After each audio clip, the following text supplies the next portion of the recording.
بسم اللہ الرحمن الرحیم۔ سیرت خاتم النبیین صلی اللہ علیہ وسلم۔ حیات نبوی صلی اللہ علیہ وسلم کا مکی دور۔ 7 نبوی میں قریش نے بنی ہاشم اور بنی عبد المطلب کے خلاف ایک معاہدے پر دستخط کیے اور ہر قسم کا قطع تعلق کیا۔ نتیجے میں آپ صلی اللہ علیہ وسلم کو اپنے چچا ابو طالب کے ساتھ شعبہ ابی طالب میں نظر بند ہونا پڑا۔ آپ صلی اللہ علیہ وسلم نے اپنے صحابہ رضی اللہ عنہم کو ہجرت حبشہ کا حکم فرمایا۔ یہ دوسری ہجرت کہلاتی ہے۔ 10 نبوی میں یہ معاہدہ ختم ہوا اور آپ کو آزادی ملی۔ اسی سال نجران کے نصارہ کا ایک وفد مسلمان ہوا۔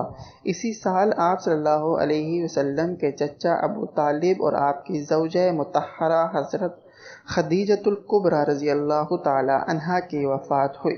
اسی سال آپ صلی اللہ علیہ وسلم طائف تبلیغ کے لیے تشریف لے گئے، جہاں آپ صلی اللہ علیہ وسلم کو سخت ایذا پہنچائی گئی۔